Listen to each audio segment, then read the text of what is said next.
Conflito em sala de aula. São momentos de tensão que, nossa, quase todo mundo já viveu de um jeito ou de outro. Mas e se existisse uma forma de simplesmente pausar essa tensão toda e conseguir enxergar o que realmente está acontecendo ali? Hoje, a gente vai explorar uma ferramenta super poderosa que faz exatamente isso. A cena é clássica, né? A tensão no ar, dois alunos ali no limite. Para quem está na posição de educador, a pergunta é imediata. E agora? O que fazer? Cada segundo conta, e uma decisãozinha pode definir o rumo de tudo. De repente, o ar na sala fica pesado, todo mundo prende a respiração, todos os olhares vão para o centro da confusão, o tempo parece que congela. E é exatamente esse instante, esse momento congelado, que a gente vai analisar hoje. Bom, para entender toda essa complexidade, a gente vai seguir um roteiro. Primeiro, vamos isolar o tal do momento crítico. Depois, vamos entender o que é essa técnica da cena congelada.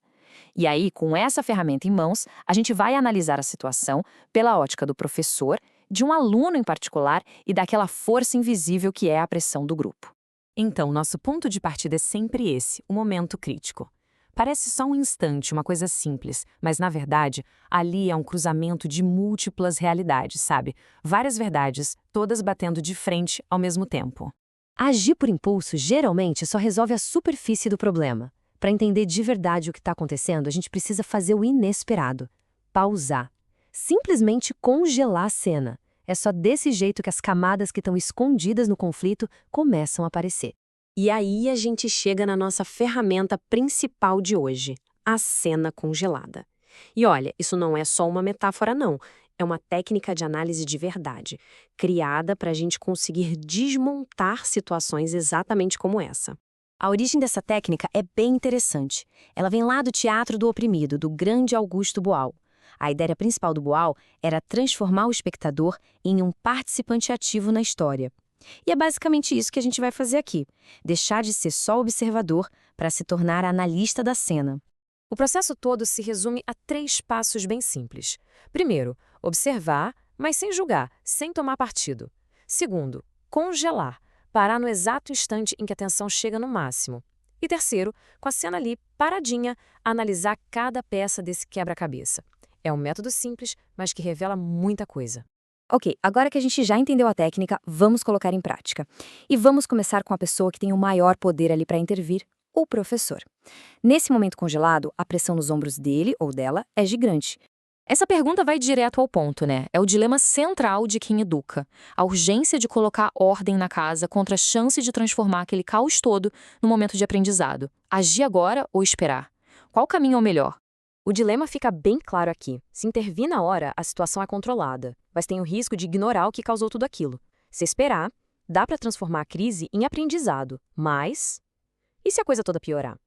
Como a gente pode ver, não tem resposta fácil, não.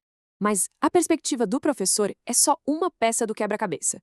Vamos mudar o foco agora e tentar se colocar no lugar de um dos alunos, especificamente um que carrega aquele rótulo social de estrangeiro. Para ele, esse conflito tem um peso totalmente diferente. E essa pergunta muda tudo. Para esse aluno, uma briga nunca é só uma briga. Ela acontece com um monte de outras coisas de fundo. Experiências, barreiras, pressões que os outros na sala talvez nem consigam imaginar. Vamos pensar um pouco. Pode estar dificuldade com a língua, o medo de ser mal interpretado ou de ser julgado com base em estereótipos. Tem também uma sensação de isolamento, de ser o outro. Tudo isso está acontecendo ali, naquele momento congelado, pesando nas costas daquele aluno. Bom, a gente já olhou para o professor e para um dos alunos. Mas e o resto da turma? Eles não são só espectadores, não. Mesmo em silêncio, o grupo é uma força poderosa e superativa na cena. Para tentar entender o comportamento do grupo, a sociologia dá umas ferramentas bem interessantes. Vamos usar as ideias de 2 gigantes, Max Weber e Karl Marx, para tentar enxergar essas forças que, muitas vezes, são invisíveis. A lente do Weber nos mostra o que ele chamou de ação social. É basicamente a ideia de que muitas vezes as pessoas não agem com base no que elas acreditam, mas sim no que elas acham que o grupo espera delas. É aquela pressão que faz alguém rir de uma piada sem graça ou ficar em silêncio quando deveria falar alguma coisa. Já o olhar do Max nos lembra que a sala de aula é um pequeno reflexo da sociedade. Então podem existir tensões e divisões ali dentro, um nós contra eles, que mesmo que seja sutil, acaba influenciando quem apoia quem e quem se torna o alvo do conflito.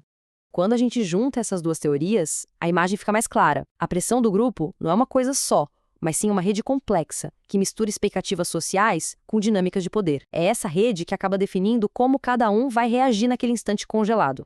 Ao descongelar a cena, a visão que a gente tem é muito, mas muito mais rica do que a reação inicial, de cabeça quente. E isso deixa uma pergunta que vai além da sala de aula, nos nossos próprios conflitos. Sabe, naquelas situações tensas do dia a dia, que camadas, que forças invisíveis será que a gente não está enxergando?